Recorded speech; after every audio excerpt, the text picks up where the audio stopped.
Matt Reeves The Batman was, in my opinion, one of the greatest movies to come out in 2022, and with Reeves planning to expand this world with spin-offs focusing on Batman's Rogues Gallery, I wanted to pitch some of my own ideas for Batman villains that should, and probably will, get their own spin-offs. And as of the recording of this video, we have confirmed spin-offs for The Penguin and Arkham Asylum, and other spin-offs for characters like Professor Pig, Clayface and Scarecrow have been long rumoured as well. So excluding them, here are my ideas for Batman villains that should get their own projects, whether it be a movie or an HBO Max show.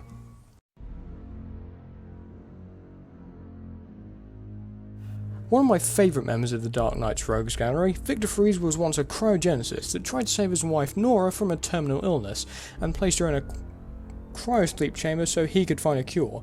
I really love Mr. Freeze as a character because he's not inherently evil, he's just trying to save his dying wife.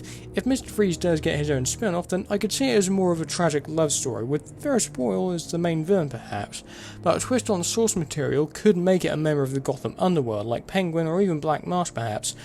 I wouldn't say Penguin, but more Black Mask, and it could even be more in tone with the Arkham Origins DLC, and story cues could even be taken from that DLC in particular.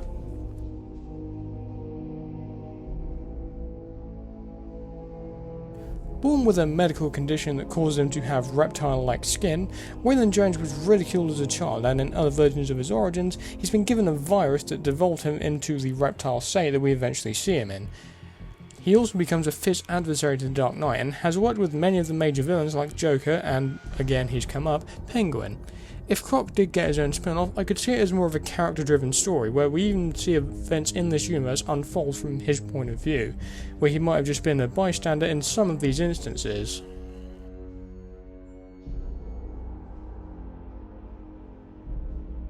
Another of my favourite villains, Floyd Lawton, was a former military sniper and eventually became an assassin, and in the comics is a member of the Suicide Squad.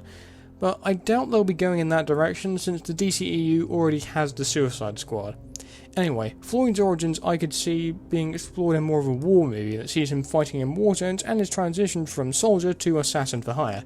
I think something like that could work seriously well for Matt Reeves' take on the Batman universe. I think it could really work. It could just work genuinely well.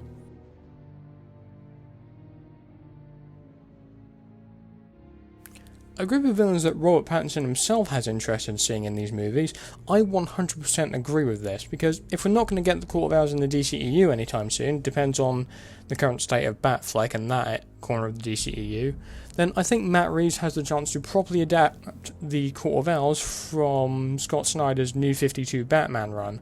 I could see the Court of Owls in more of an anthology series, where we see various members joining and dying over the course of maybe 100 or so years.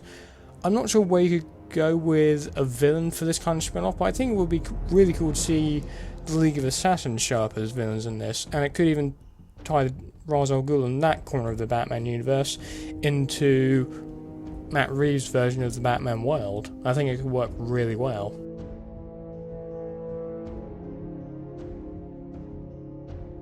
So the Mad Hatter, in my opinion, is a little overrated in terms of villainy, because for me he's a bit too camp, especially when it came to Batman Arkham City and Arkham Knight as well. But despite that, he is a villain that I'd love to see adapted onto the screen.